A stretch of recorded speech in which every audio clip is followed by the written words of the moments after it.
Brethren all, good evening. It is a great pleasure to be with you once again as we complete 2024 of our Virtual Masonic Education series for the Rubicon Masonic Society. I want to thank you very much for being with us tonight. I'm sure you're happy to get away possibly from some family and friends that may be visiting. But with that being said, we have a new year upon us, and it's been a pleasure to be with you thus far. I look forward to the new year as we gather together again as men and Masons. On behalf of the Rubicon Masonic Society, always a pleasure to be with you. This is our 66th episode of our Virtual Masonic Education series since we began this discussion and these education topics since 2020. And our series is entitled The 21st Century Conversations on Freemasonry. For those of you who are returning visitors to our education, as always, we thank you for your continued support and appreciation of our series. And for those of you who are with us for the first time, we welcome you. We hope you enjoy the education and discussion tonight and look forward to come again in the future.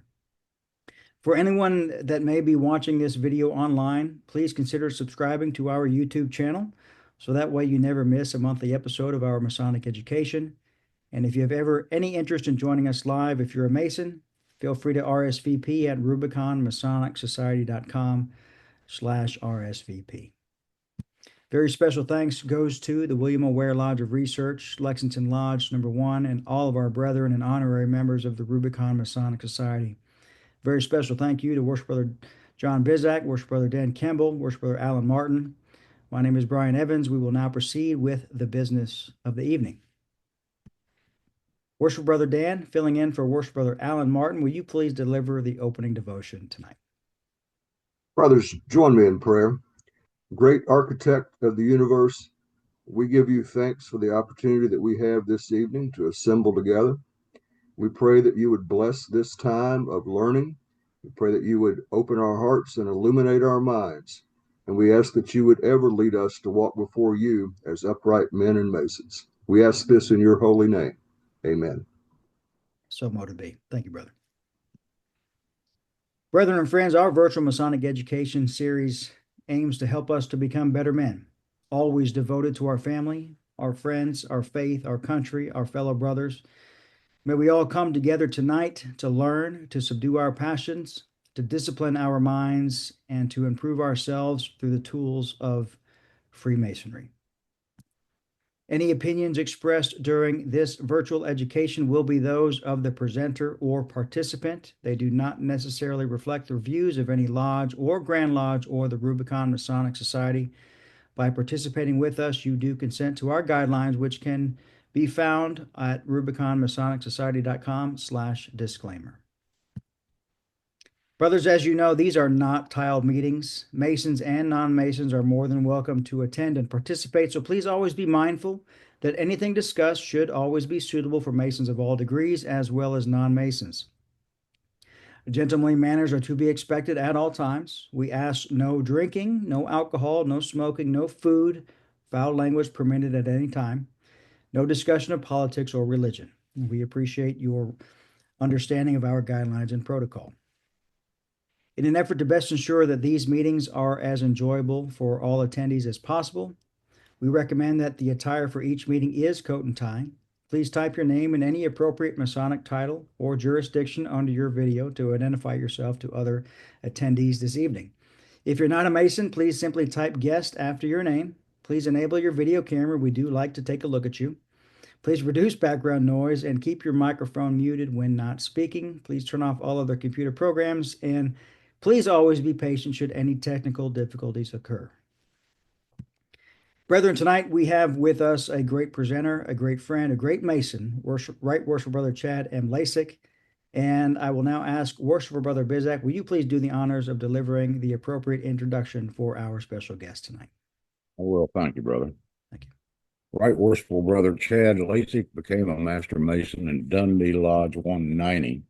Located in Carpentersville, Illinois, in 2007. He advanced through the officers' line, and he served as master in 2010 and 12, and has been the secretary of that lodge ever since. He helped to charter what would become Illumination Lodge No. 5, which held its first meeting under dispensation in 2010. And from 2014 to 18, he served as District Deputy Grand Master for the 3rd Northern District of Illinois, then Assistant Area Deputy Grand Master of the Northern Area from 2018 through 2020. He's currently the Assistant Grand Chaplain for the Grand Lodge of Illinois and an honorary member of Rubicon. Chad tells us that his greatest pleasure and privilege he's enjoyed in his service to the craft as a member of the Grand Lodge of Illinois Education Committee. It's good to see you this evening, Brother Chad, and we look forward to your presentation, The Holidays as a Freemason. The floor is yours, sir. Thank you very much, Brother John, for that kind introduction. It's an absolute pleasure to be here. And I don't have any slides or PowerPoints or anything for you. I want to have a little fireside chat.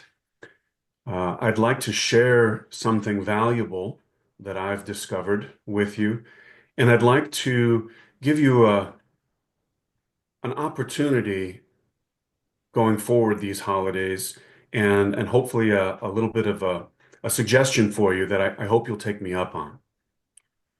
So I want to begin by sharing, as I've gotten older, I've realized I begin to be a little bit more selective with decisions that I make, arguments that maybe aren't worth having, all these little areas where I can sort of trim nonsense from my life. And in doing this as sort of a hobby, what I've discovered I really enjoy is I pay very close attention whenever I'm given choices, particularly this or that, yes or no, left and right. What I've found most interesting is that it's almost never necessary to make that choice. When we encounter people that present us with choices, we tend to trust them. We believe them. We think that they know what they're talking about, and they're offering us this or that, and we have to make a distinction between the two and choose. And the truth is, we don't have to. And I want to explain why I think that's so important. And so I've decided never to make a choice when I don't have to. And I wait and see what will transpire. My favorite example of this, I was traveling in New Mexico in 2018 to the Masonic Restoration Foundation.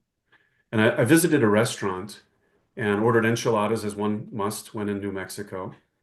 And the waitress there asked me, do I want red or green sauce? And I looked at her and immediately replied, can I have both?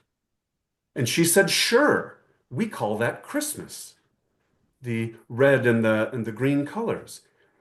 And what I thought was so interesting is that not only was she happy to accommodate me, there was in fact that third choice that I didn't even know about. I would have never known about if I wouldn't have avoided the bait of the choice.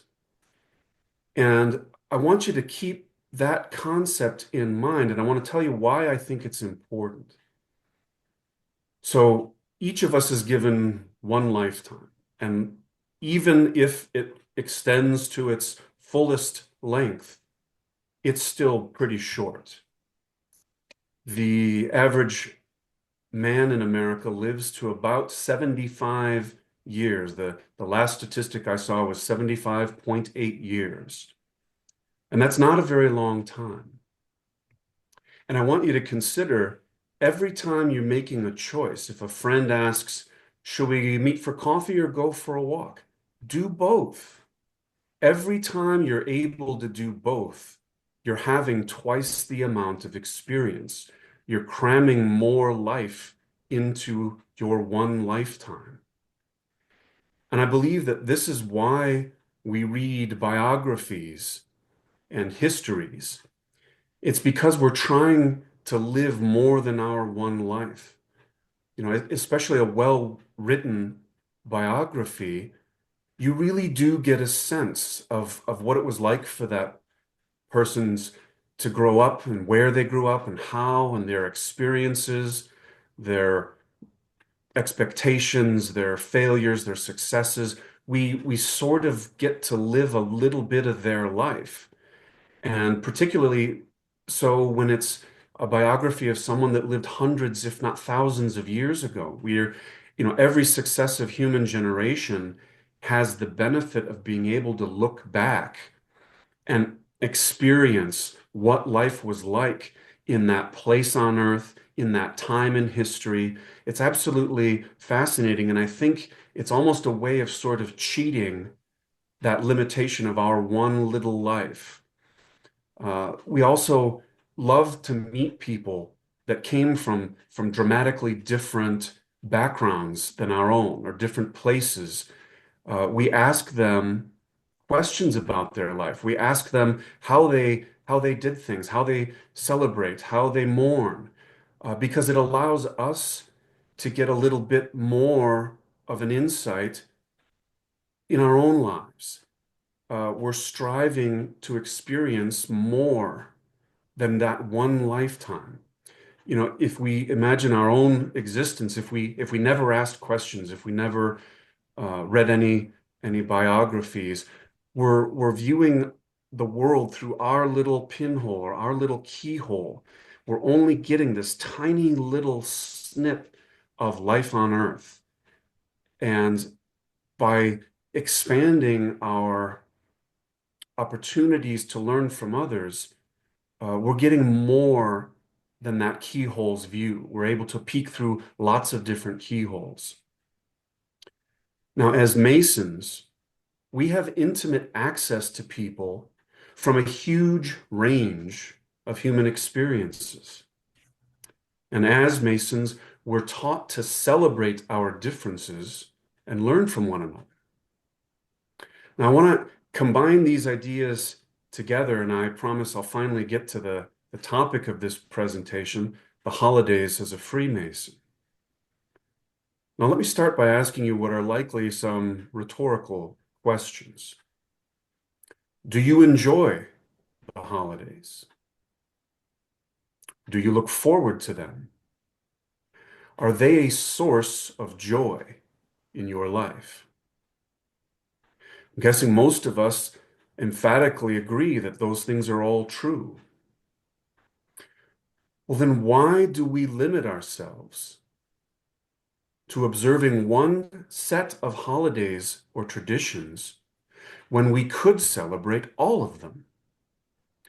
We've been indoctrinated with this mindset of Christmas or Hanukkah, Ramadan or Easter, Diwali or All Saints' Day. These are the holidays for us, those are theirs. Now, I realize that religious observances can be a sensitive topic, and no one wants to give the impression of trying to convert or proselytize someone into our way of thinking or our method of observance. And we also don't want to feel like we're intruding on anyone else's sacred ceremonies. Now, having said that, I believe nearly every one of us would make room at our holiday table for a visitor. Most of us are very happy to share our traditions. We love them. We love our looking forward to, our holiday celebrations, and most families have their own little rules and quirks and traditions, even within the same religious beliefs. Each family has their own ways of expressing those and celebrating them. I've had the pleasure of visiting lots of folks on the holidays that were good enough to have an extra place for me, and they love to be able to share the reasons why they do certain things and what's special to them. And I'm going to prove my point to you right now. I'd like each of you to ask yourself if you would make room at your table for me this Christmas. If I reached out to you later tonight And I let you know that I found myself without a welcome place for Christmas dinner. I found myself without a place to be, without a place to go, without anyone to celebrate with. Would you search around your home for an extra chair? Would you ask everyone that was already seated at the table to scoot closer together, just an inch or so, to make a little bit of extra room for me? Would you do that? Now I'll go one better. Would you do that with pleasure? I think you would. I personally feel that a new face at the holiday table is a blessing. I love having the opportunity to share my food and my traditions and my joy and my hospitality with folks that are either traveling, folks that are new to the area. Their families are far away, sometimes on the other side of the planet, and some folks that just don't have anyone to care about them, folks that don't have a place to sit at a warm and festive table. I love having those folks around, having the opportunity to be that person that gave them that experience. Now, those of you that are hearing me say these things and are thinking in your hearts and your minds that absolutely, absolutely, I would make room at my table for you, Chad. I want you to understand that most Masons would feel the exact same way about inviting you to their table. The only thing we need to do is to express an interest, a desire to learn and experience others' observances. People want to tell you about their beloved holiday traditions. Imagine how much fun you would have explaining Christmas to someone that never celebrated it. What's that hanging from the fireplace mantle? Socks? What's this sprig of leaves hanging overhead? Mistletoe. You kiss underneath it? These things are delightful for everyone. It's delightful for your family to have someone that doesn't understand what's happening and they get to explain and share it. And it's wonderful for the person experiencing it. Now, there are 16 major Jewish holidays per year, 6 Muslim, 12 Christian. There are 12 major Hindu holidays and 8 Buddhists. So if you're a Christian, that means that there are a minimum of 42 other holidays for you to experience each year. Now, observing and participating in other religious observances gives you a richer understanding of your own beliefs. Take pleasure in the similarities and learn from the differences. You're free to practice your faith without the need to shun or disdain the observances of others. A Christian can sit at a Passover table, and a Jew can participate in an Easter brunch. They are no less Christian or Jewish for doing so. In fact, I would argue that participating in the religious observances of other cultures gives you a deeper understanding of your own beliefs. You will be a better Christian or a better Jew as a result of your wider experiences. I highly encourage you to speak with the people around you that observe different traditions and holidays. Ask them questions. Ask if they would be willing to show you. Invite them to discover your traditions. Welcome them to your holiday table. There are so many ways to praise God and share our gratitude for the gift of life. Many of us are not aware of the rich variety of celebrations occurring outside of our own cultural circles. Our Masonic brothers are more than happy to share their traditions. We just need to let them know that we're open and interested. Our fraternity provides us with unique access and opportunities to expand our understanding of the world we live in and the people we share it with.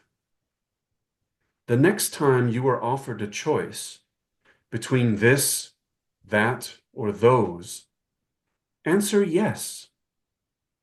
Try them all. Share them all. We are Freemasons. The only boundaries we have are self-imposed. Never let a chance to celebrate pass you by. Life is too short. And remember, every holiday is a holiday for every Freemason. Thank you for your time and attention, brothers, and happy holidays to all. Right, Worship Brother Chad, thank you very much. Let me go back to here.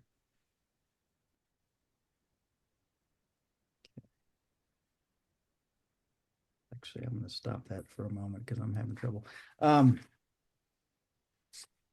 Thank you, Right Worship Brother Chad. It's good to see you. And Pleasure. missed you at Rubicon. You should have said both to coming to Rubicon. Yeah, once we get that Yeah. the time machine figured out. Just kidding. We definitely miss you. What an interesting topic of conversation that could go in so many different directions. Um, I guess my first question is, as you were speaking and talking about this topic, I was curious, well, who is Chad? Do I know him? How, what's his background? Would you mind to just enlighten us a little bit about your background and what led you through your career to Freemasonry to here, just to get more context of who you are? Would you mind? Sure, I'd be happy to, and I'd also be happy to, I think, tie that into why this is so important to me, Okay. why this topic is so important to me. So I was raised, my parents were divorced when I was very young, raised by my mother. And by that, I mean, I didn't see her very much. Uh, so we really weren't very close. I didn't have much of a family and ended up joining the Marine Corps, traveled around a little bit with them, mostly on the West Coast. And when I got out of the Marines in 1998, uh, I I started after about 7 years. I started to feel a little bit of a void, and I wasn't sure what it was. And I sat around and considered it for a while, and I realized that I was missing that camaraderie, that esprit de corps that I enjoyed as a Marine. And a lot of my friends at that time, I was in my now late 20s. They're getting married and having kids, and going off and starting their own families. And I really didn't know where where I belonged, and I wondered if perhaps Freemasonry. I'd heard of Freemasonry. I didn't know anyone that was a Mason, and I thought that maybe that was a sort of a brotherhood that could be a surrogate for the one that I felt I missed in the Marine Corps. And it absolutely was. I petitioned a lodge in 2007 nearby my home. Took me a little while to get a hold of somebody over there, but once I finally did, I really grabbed on with both hands. And it's been an absolute blessing to me. It was everything that I hoped it was and more. It certainly did fill a lot of holes in my soul that some that I didn't even know I had. And the reason why this topic is particularly important to me is there were quite a few holidays that I didn't have that table to be at, and a lot of folks uh, opened their doors and they scooted everyone down and they put that chair at the table, and I'll never forget that feeling. Not only my gratitude, but the joy of all the folks. Obviously at the time I didn't understand, but looking back now as an older man, I see their faces around the table, especially the children. They're so happy to instruct the stranger on how to play this game correctly and what, why this particular dish is so important and what these customs are and why they do them. And I just thought it was such a beautiful thing. And I got to experience something completely different on what ordinarily would have been a very familiar holiday. I think all of us, because traditions are important to us, we sort of celebrate the same way every time, don't we? Because we don't want to change our Christmas or our Thanksgiving or our Fourth of July because they're the way that they are because that's the way we love it. And that's great. Yet it really doesn't afford us an opportunity to discover all these other ways to celebrate. And I think it's kind of a taboo to even suggest uh, somehow celebrating a holiday of a religious uh, system that we don't subscribe to. And so I think a lot of people bristle when you even talk about it. And I'm sure there's a lot of folks here were bristling when I was giving my presentation. Brothers, get over that.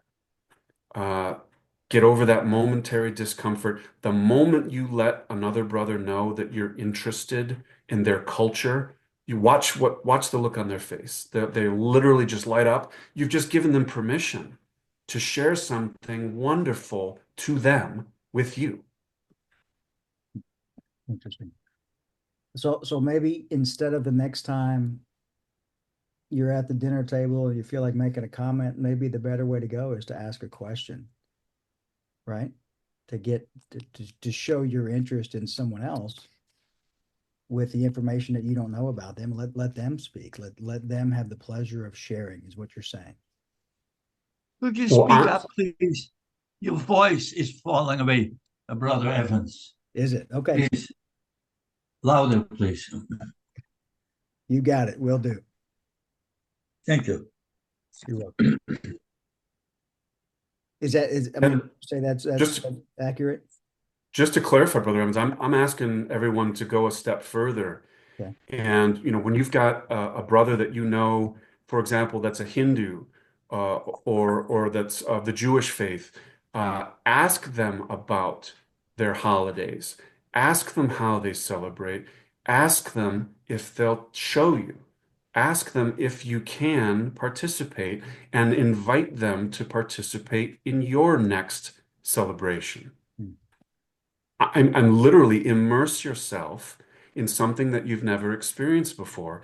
It's a wonderful opportunity, and the reasons why all of us love our holidays and feel so much joy is exactly the reason all those folks enjoy their holidays. And so for most of us, we've never seen them. We've never celebrated. I mentioned that if you are a Christian, there's at least 42 other opportunities each year for you to celebrate a holiday that you've probably never celebrated and have no idea how. And as a Freemason, we're taught that every single member of our fraternity is our brother, and we are absolutely 100% justified in wanting to learn and discover more about them. And if we all stay in our own little pigeonholes with regards to our holidays, there's no reason to do that. We've been trained to think that we have to, but that's not true. Just as it's not true when someone says this or that, you say both. Mm-hmm. So why is it so hard for people, for brothers, for men to accept others who are different in their religions and their beliefs? Why do we have that stigma? Why do we put that boundary on ourselves? You said the word boundary. Why is that? I don't think that we're not accepting. I think Freemasons are fantastic Mm-hmm. at accepting others, and I think where we fall short, and perhaps it's just because no one's really ever suggested it to us before, is that when it comes time for a particular religious observance, it's like we all go in our own doors. I go in this Christian door and this brother goes in the Hindu door and they'll go over there to the synagogue and we all kind of that's the moment where the sieve separates all of us, and it doesn't have to at all.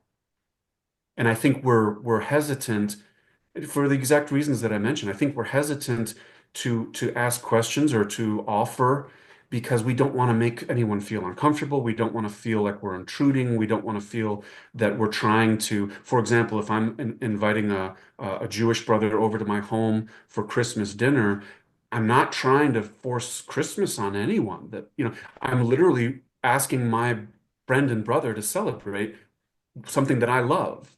And likewise, I'm positive they love their celebrations and they would be more than happy. I've done this. I've sat at lots of tables with lots of folks with different beliefs, and they're all too happy to, here's how you sit, and here's what we do, and here's what's coming next. And it's been a wonderful and beautiful experience, and people are thrilled when you give them permission to share that with you. Brothers, if any of you have any questions or comments, this is a great time to share your experiences as well. All you have to do is you can enter your comment in the chat bar, or click your virtual hand that Darren just did, or raise your hand or speak up. Yeah, Darren, go ahead.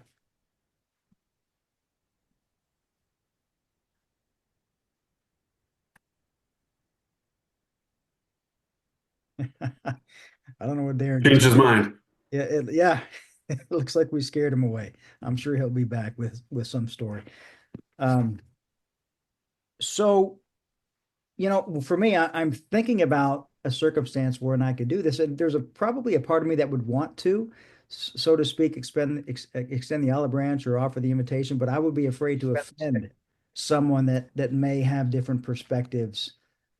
So I'm sure that's part of some people's reservation, is simply they don't want to offend someone else, when in reality they probably wouldn't, but I'm sure that's hesitation. Any thoughts on that? Looks like Darren's back again. You're muted, brother. Yeah. Darren, you missed all the things we said about you. Yeah, I tried to unmute myself, and next thing you know, I closed out. So You'll have to go back and watch it. yeah, all the juicy details about me, huh?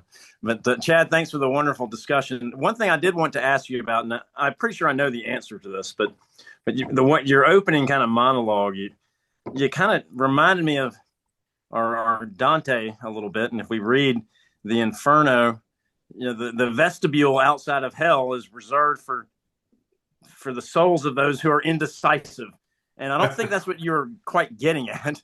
That you weren't suggesting to be indecisive, just being careful with your choices. I think is that a fair assessment? Well, first of all, Brother Darren, I want to say thank you for the tie. I love it. Too. Very nice of you. Very generous of you. No, it's absolutely the opposite of indecision. It is refusing to be guided down paths that aren't necessary. If someone says go left or right, well, I want to ask, can't I go straight? What happens if I do? Maybe something wonderful.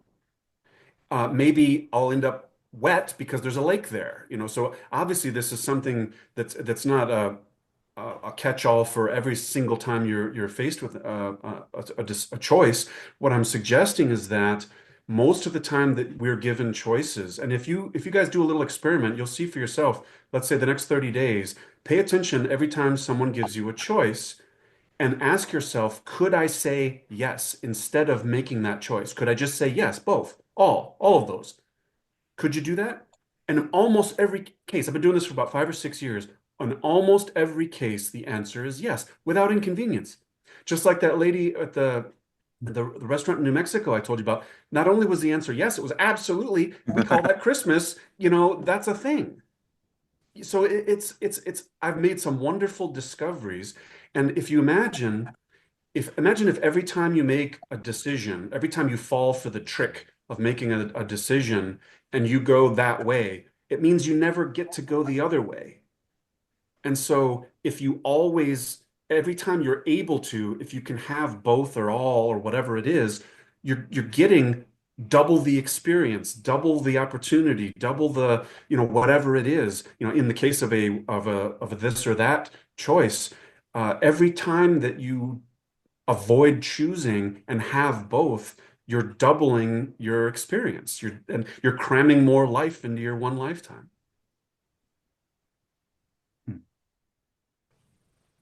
Thanks, brother. You know, it was very interesting to hear one of your comments was we view the world through our own pinhole. And if you let's dissect that a little bit. I was just doing some quick research. I don't know how accurate the data is, but it says, according to the Population Reference Bureau, that approximately 117 billion humans have lived on Earth since the emergence of modern human races around 200,000 years ago. You can do your own science and research. And as of today, there's about 8 billion people, which represents approximately 7% of all humans who have ever lived are alive right now. 7%, 8 billion. So when you talk about pinhole, it just shows you how little we are in the whole vast scheme of things and how much more there is out there that we have not experienced or been a part of or lived through the lives of the pinholes of other people. You know, that's fascinating. It's really interesting if you dissect it down on that level, how little we really know about our brothers and sisters, you know? Brian, I want to push back a little on something that you mentioned just a brief while ago. You said that if you imagine asking a brother about their holidays or inviting them to your holidays, that you'd be afraid of offending them. Mm-hmm. Would you honestly be afraid of offending me if you invited me to one of your holidays celebrations? Would you genuinely think, oh, Chad's going to hate this? No, not you. I think I was being hypothetical. If it was No, more, no, but I'm saying this yeah. I'm trying to pin you down on this because it just isn't true. It's true in a broad sense. If you say I would feel awkward doing that to people, I understand that. And that's why most of us don't do it. But if you start to drill down to a person, any of these people on this call, they're not going to be offended. Your brothers aren't going to be offended. We all take each other's intent to heart. There might be folks that say, I wouldn't be interested in that or no, thank you, but no one is going to feel that you're trying to do something to upset them absolutely not. And so as much as it might seem a little out of your comfort zone, if you're not out of your comfort zone, you're not growing. Sure. 100%. You mentioned self-imposed boundaries. Where does that come from? Why do we do that? Why do humans do that?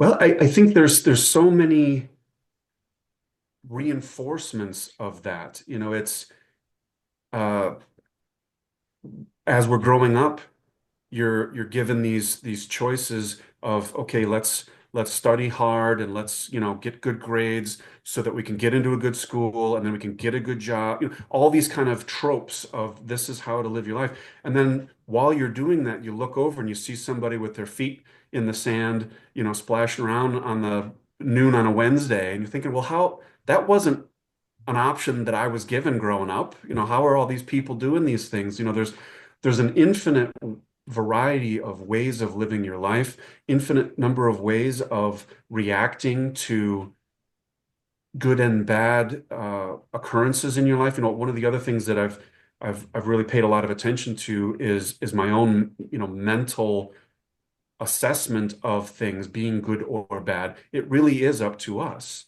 Yeah. It's really not up to anyone else but us. And I think we're we're trained by everyone around us that it's possible for other people to make us mad, or it's possible for other people to control our moods and or our choices. They don't have control over us at all. And so when folks offer us choices, they're doing so because they think that's the right thing to do. But if you have a little bit more of an open mind and you're a little bit of a stronger character, you can ask why. Why do I have to choose?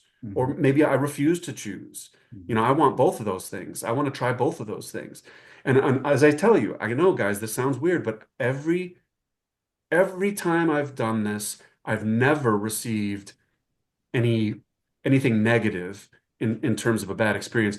I've heard no, not allowed Mhm. occasionally, no, we've got to do this or that. But 98% of the time, the answer is sure, Mhm. try it. So you've been a Mason since 2007. Would you say that the longer you've been a Mason, the more you've learned about Freemasonry, the the more open you have been to being more accepting of other people, loving of other people, caring of other people? I mean, is that Masonry, or is that just time on earth, or a combination of both? I guess what I'm trying to ask is the tools of Masonry, have they helped you to be more accepting and loving of others, or is that just part of time in general? It's actually neither. Interesting enough, Mike. See, this is right back to not making that choice. You just gave me two choices, and Yeah. I'm not taking either one of them. No, but the reason is actually because it's just different for me. So I don't view my interactions with others as a task that I need to get better at. I view others as fascinating opportunities. And so if I were to meet someone just like me, I'd be bored, right? I already know all there is to know about Chad Lacek. I love meeting people from ridiculously different backgrounds, with totally different experiences. And I get to, as I said earlier, I get to live a little bit of their life. I get to see through their pinhole. And to me, it's a blessing and an opportunity. It isn't something that I've had to work on to cultivate. I've just realized how much value there is in all these other men around me, and the difference that Freemasonry has made is my access to them. I can pull any one of those people over to a corner and start asking them crazy questions, and they'll listen. They'll give me the benefit of the doubt that what I'm doing isn't weird. Yeah. Interesting. Interesting. No, we're going deeper here. I like it. Um, Worship Brother Dan, I believe you have a question for Right Worship Brother Chad.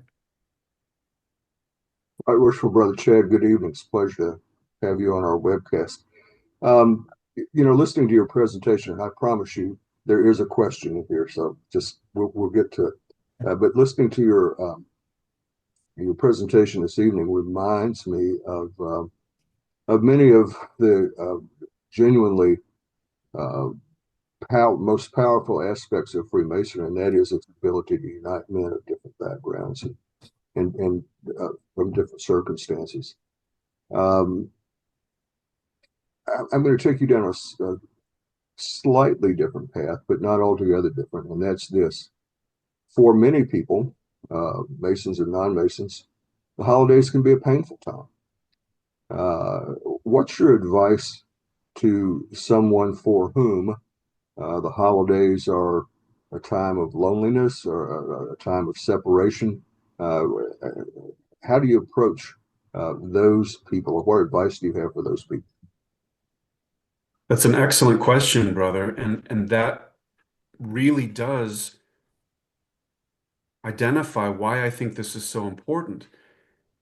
I suggested that we spend more time asking each other about the holidays and about our observances and about our traditions for exactly that sort of a reason, is that's how we're going to discover the folks that don't have that place to go, or that view the holidays as a painful time. If we never speak to each other about it, if we never, and by the way, gentlemen, the only way any of this is ever going to happen is if you initiate it. Nobody's ever going to walk up to you, I promise, and start any of these conversations. You've got to swallow that slight amount of trepidation that you have and start the conversation. You've got to be the one to initiate it. And when you do, you've given permission to these folks to start talking about, well, yeah, the holidays for me have always been miserable, and I don't celebrate, or I don't this or that, or a lot of folks like me when my last grandparent died when I was very young, and that was the end of any family getting together ever. And so I was never really shy about sharing that with my friends, and they all said, "Okay, Chad, this Thanksgiving you're coming with us, or this Christmas you're coming to with us." And so I think if we ask each other about our holidays and our traditions and our observances, that's how we're going to find out those folks that don't have those same experiences that we do, and they don't feel the way that we hope everyone gets to feel it during the holidays. And that's our opportunity to say, you know what, brother, this year is going to be different. You're coming with me. And that's perfect, Brother Dan. That's a perfect reason for inviting someone and identifying someone that needs that love during a time when everyone else seems to be or supposed to be in a good mood and they're miserable. Well, that's a horrible way to feel. And so it would be a beautiful blessing for each of us to go find one of those people and make a spot at the table. You have any idea how that'll make them feel? Any idea what their heart will go through when they get to join in what otherwise would have been a completely prohibitive celebration? You're opening the door at the time when it's most needed, and it's beautiful, and your family will love it. Interesting.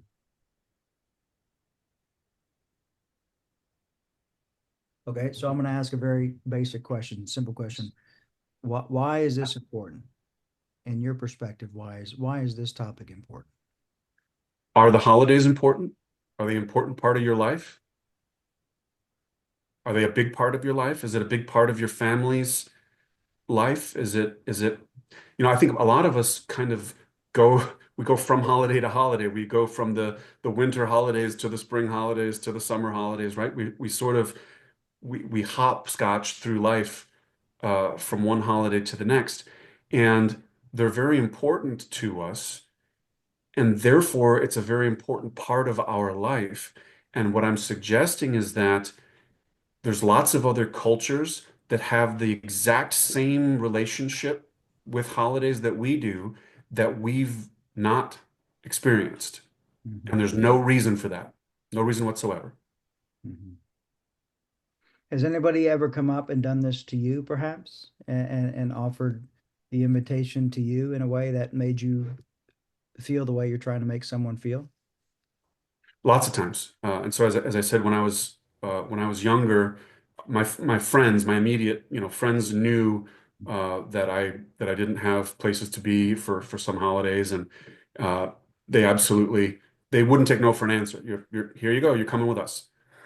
But that was only because I let them know. When a lot of us when we're at the workplace or out and about, someone say, "Oh, you ready for the holidays?" Or "Are you staying in town for the holidays? You doing any traveling?" And that's when folks will say, "Oh yeah, well I always go to my sister's house," or "We always host this particular holiday." Well, there's some folks that say, "Nah, I don't celebrate," or uh, you can get a sense right away if there's someone that probably would would like an invitation, and that's the when it's someone like me in my case, where I didn't have a place to be, it's almost not an invitation at that point, especially if it's a brother Mason. You say, "Brother, you're coming with me."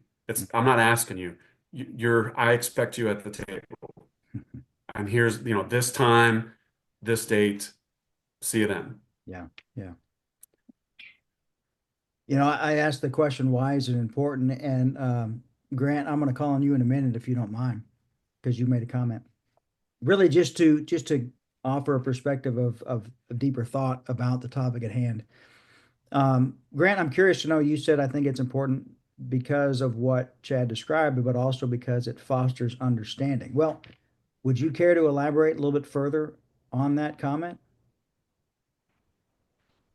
Not at all. So really, I think it boils down to we all live in our own little boxes, and being able to speak with brothers and experience with brothers in a more safe manner than say with the wider populace these various celebrations helps us to understand each other in a more deep and meaningful way, which then, of course, leads to closer bonds and, more empathy between us all. Whereas, if you just saw some random stranger on the street and a possibly unfamiliar celebration going on, you would just shrug that off as, oh, that's what they do. Versus, hey, this is something that I've experienced, something that I now have some modicum of understanding about, and something that my brothers do and enjoy and find meaning in. Thank you. I'll share one other thing that I just, Brother Grant, just jogged a memory in my mind. In 2000, let's see here, 2008, I kayaked the Danube for 2.5 months, and I lived along the banks of the river, went through, I believe, 10 different countries. And in one of those countries, it was at nighttime, I wandered into a sort of a, a town square. There was an open plaza, with the very typical, like the church on one end and, the buildings around. And they were up to something. Everybody in the village was out. They were all linked. They all linked their hands, and they were kind of moving around in almost in an infinity shape.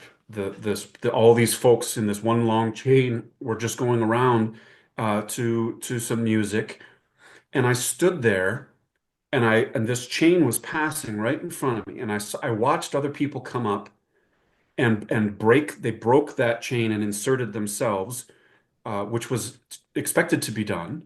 And I watched other people do that. And brothers, I'm ashamed of myself to say that I stood there for about 20 minutes and I watched all these people have a lovely time, whatever that was they were celebrating. And I stood there like an idiot while everybody else was breaking into the chain and participating. And when I walked away from that plaza, I promised myself I'll never let myself do that again. It was slightly awkward for me to go into these strangers. I didn't even know what this festival was, and I was gonna, break two people's hands and insert myself. Well, that's what this festival was for.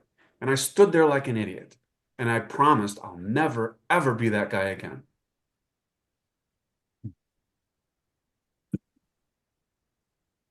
There's 365 days in a year. And probably every single one of them, me personally, I'm thinking about, business, work, the future, kids, family, just the day-to-day ritual that we all go through. And for me personally, the first time I turned on Christmas music was, I think, 2 days ago. I'm like, I'm gonna turn on the Christmas channel, just listen to it a little bit. And I will tell you, the moment I turned it on and I heard a decent song, it puts you in a different mood, and it helps you realize the real reason why we're on this planet isn't to just do the day-to-day hustle. It's to find peace and happiness, and right, and to get closer with God, and try to make him proud and happy, to live a better life, and do unto others, and the golden rule, and everything we're a part of. And that's really what the holidays are about. And I think sometimes we overlook that, and we easily forget what the real purpose of life is, and to quit chasing, and start giving, and start loving, right? I mean, ultimately, I think the goal is to love, is what God wants us to do, which is hard to do for some other Masons than others, wherever Darren is. Hey, Darren. Darren, I got to pick on you because David Cricker's not here. Um, yeah. So with that being said, I think it's a great reminder. What you have put together today is slow down, reach out, be a friend, be someone that cares, be an inviter of others. Interesting. And what's more, building on what you just said, Masons believe in many paths Yeah. to God. Right. And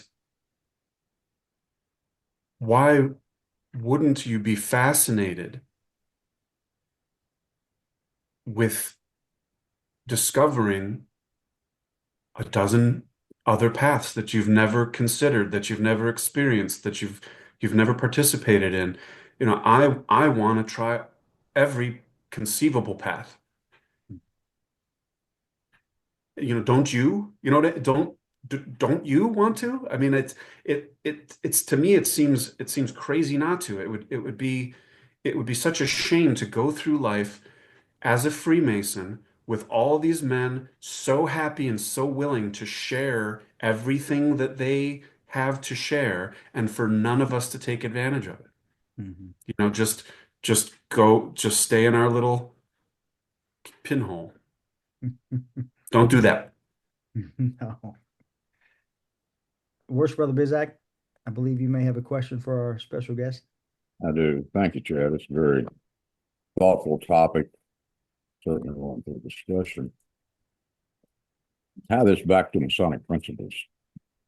I think it touches on many of them, but if we think about tolerance, hope, friendliness, brotherhood, belief, and others, what do you tie it back to the most?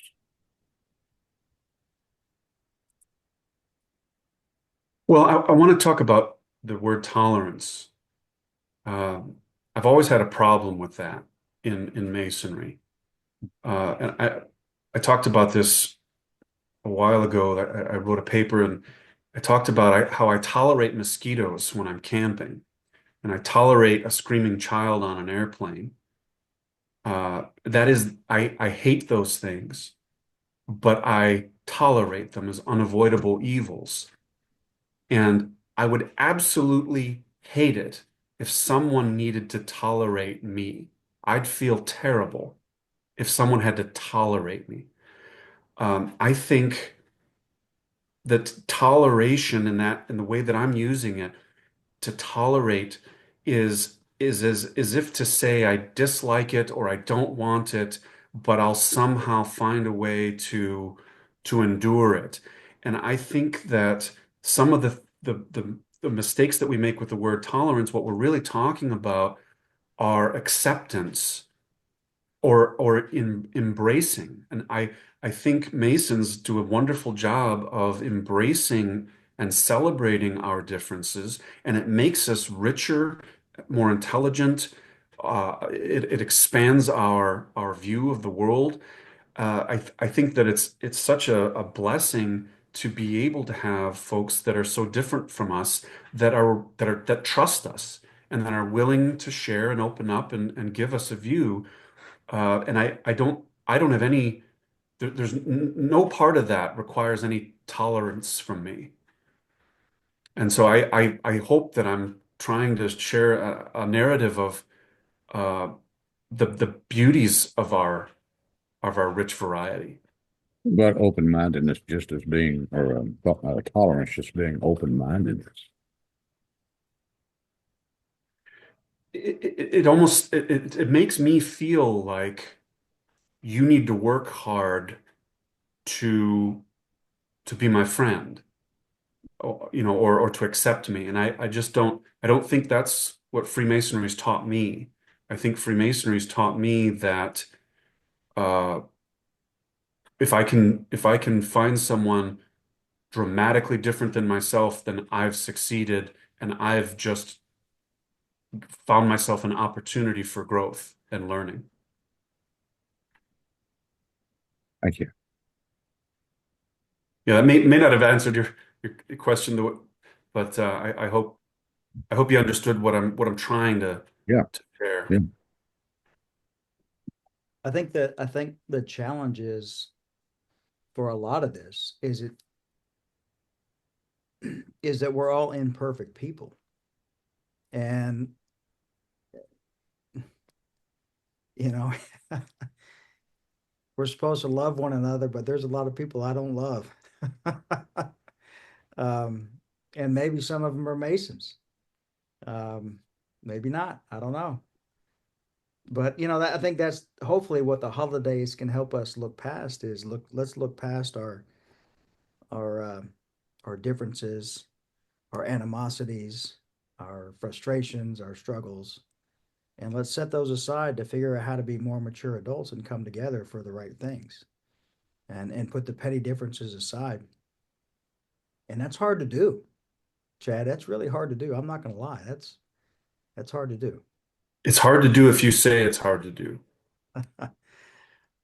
And I want to share one of the definitions that I've heard of the phrase namaste Yeah. is the divine in me bows to the divine in you. And I thought that was so beautiful because I think that addresses what you said, Brother Brian, about, not always being able to love someone. You may find it difficult to love someone, but I'm positive you could find something, some part of them you could love, right? You could pity someone, and that divine, if we believe that we all possess a fragment of the same divine nature, uh, you can love that tiny little fragment of everyone. And if they're a miserable person and they're just kind of making life hard on themselves, you can find, there's a lot of pity in love, isn't there? There's love. Love is sort of like this unconditional emotion where even if I'm angry with you and I don't agree with you, I can feel that pang of pity and love for your plight. So is that tolerance? Not at all. Not Yeah. at all. I mean, to find. So here's the challenge. If you've got if you have someone that you dislike, you could continue to dislike them, or you could make a game for yourself. What one thing can I find that I like about this person? Make a game, like literally gamify your life where you could say, you know what? I like his tie, and maybe that's it. Maybe that's the best you can do for today. But tomorrow, maybe you'll find something else. Yeah. And I honestly believe that if you worked hard enough, and not as though it takes hard work, just conscious effort. If you focus a little bit, you'll be able to find a couple things you like, and then you might be surprised that once you start to treat that person and regard that person with less than hate, they might change a little too. Yeah. No, I get it. Are we talking about just Masons now, or we're talking about all humans? Well, I think it applies to every human being. At least with Masons, you can kind of obligate them a little bit, like, "Hey, brother, you promised to work on this, so let's work on it together." So the person that blew their horn at me for 3.5 seconds today when I'm driving to the office, I am I tolerating them or what? No, I'm making a game of this now, right? Yeah, yeah. I guess the challenge is, we're in a very comfortable environment here. But when we leave here and take off our ties and go out in the real world and deal with people that are fighting for the next, loaf of bread or milk or whatever, we deal with people that are going through a lot of challenges, and sometimes they make life not enjoyable to be a part of. And we don't want to be a part of their life. So we avoid those types of people. And I as beautiful as it sounds, it's just it's hard to do that all the time. Well, you're absolutely right, brother. And what I meant was folks that are in your life, like it or not.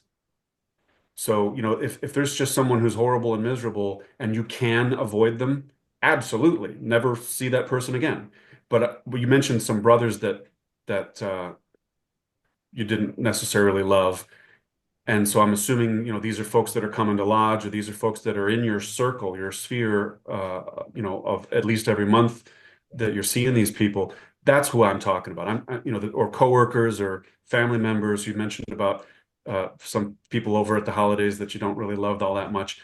Those are the people that I'm talking about, where it makes the most sense to try hard and find that Yeah. find that one thing that you do love about them.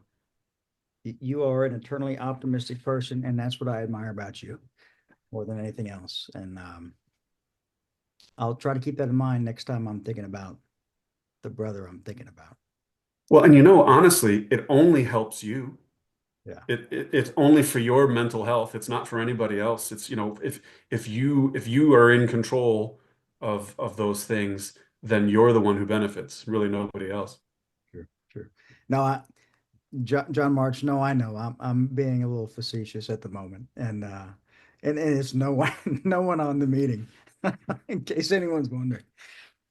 Um anyway, what an interesting, thoughtful topic to end the year. So thank you. Brothers, are there any other questions or comments of any kind from anyone tonight? Brother Chad, thank you very much. Thank you so much, brothers. It's my pleasure. Great to see you. Great to see you. And I'm having dinner tomorrow night about 5 o'clock if you want to come by. A little bit short notice, but I appreciate that. Thank you. Next year. Okay. All right, good deal. All right, thank you, brother. All right, brothers, I'm going to go back and share my screen. Hopefully you guys can share my screen or see my screen, because for some reason when I'm sharing it tonight, I'm not able to see everyone. So with that being said, we'll finish with a few items and then we'll let you guys get back to your families and the holidays. Our next Masonic education is Monday, January 27th, 7 p.m. Eastern. Worship Brother John, will you please inform our guests who that speaker will be, please? We have Worshipful Brother Dan Harinko in Ohio. He's going to be speaking on his latest book, Man to Mason, From Man to Mason. We'll have an announcement out on that sometime the first of next week. All right, great. So look forward to having you all join us for the first meeting of 2025, January 27th, brothers. For those of you who were able to join us at our Festa Board and conference, all of the pictures are online. You can see them at the Rubicon Masonic Society.com website. Feel free to go check those out. And hopefully you enjoy. If you see any that you like and you want a high resolution version, just shoot an email to us and we'll send that over to you. We do have last year's conference is still up, available for viewing, our 2023 conference. The 2024 one we just had is still being edited, and we'll hopefully have that to you hopefully soon. It's a lot of content to go through. We're getting close, but feel free to check it out online at our 2023 conference as well if you have time. For those of you who may not be aware, our worship brother John Bizak, who actually has just been elected the master of William O. Ware Lodge of Research. Congratulations, brother. Another accolade.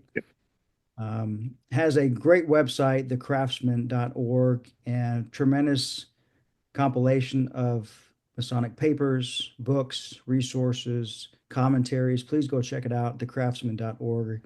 A lot of great information about Masonry for sure. And Worship Brother John, would you mind sharing a little bit of information about the Philadelphia Society for our brothers? Sure. Our Brothers Philadelphia Society was founded in 1928, and it's the International Masonic Research Society and the oldest independent Masonic Research Society of North America. It started to serve the needs of those who sought a deeper insight into the history, rituals, and symbols of Masonry, as well as just spreading Masonic light. And if you want to learn more about Philadelphia's and its quarterly journal, that's available by subscription. You can follow the link that's on the screen, but I'll post that in the chat box before the meeting's over. Thank you. Great. Thank you. Very, very affordable subscription. Anybody that has an interest, I believe the annual subscription is only $60 a year. The content in these articles and these magazines are fantastic. Highly recommend. Rubicon has a Transactions Volume 1. For those of you that may not be aware, available on Amazon.com. We're already in the process of preparing Volume 2. If anyone has a paper that they have written, they would like to have it considered for our transactions, feel free to send us an email, info@RubiconMasonicSociety.com, and we'll take a look at it and we'll let you know. But we are in the process of Volume 2 as we speak. So be on the lookout for that in the near future. The Masonic Table documentary, of course, is something that we are very proud of and we'd like to continue to promote. So if you haven't already done so, please go watch it. It's on Amazon Prime. You can download it and stream it there, the Masonic Table. Brothers, are there any other final comments before we proceed to close for the year? All right, well, I do have one final comment. Actually, I don't have a slide for it, but William O. Ware Lodge of Research is preparing a big year for 2025 One of the things on our agenda, of course, is fundraising for the purpose of continued Masonic research.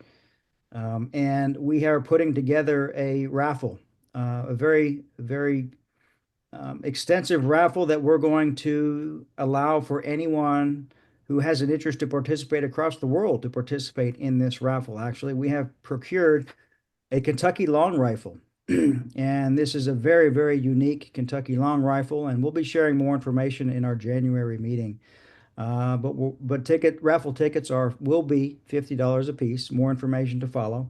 But we hope that everyone does participate for the chance to win this very unique Kentucky long rifle, and hopefully that will allow for the Ware Lodge of Research to purchase more information and continue to promote Masonic research for our craft. So be on the lookout for that. Worship Brother Dan, will you please deliver a closing devotion? Brothers, join me in prayer. Great architect of the universe, we again give you thanks for bringing us together this evening for this chance to share ideas and for the words of wisdom that have been offered this evening. We pray that you would bless each home, family, lodge represented here this evening during this holiday season and beyond. And we ask your continued blessings upon all of us. And we ask that everything that we do be reflective of the high principles of our order. And we ask all of this in your holy name. Amen. So mote it be. Brethren, thank you all for joining us. Our next meeting will be January 27th, 2025. Be on the lookout. Check your emails the morning of. The Zoom information will be there. If you know of anyone else that may be interested in participating, please go to Rubicon Masonic Society.com/RSVP. Until next time, brothers, may we always be happy to meet, sorry to part, and happy to meet again. I leave you tonight with a Christmas video that I found on YouTube. I think you'll enjoy it. It's actually my favorite song, my favorite Christmas song in an acoustic form. So I hope you enjoy. Merry Christmas, Happy Holidays, brothers.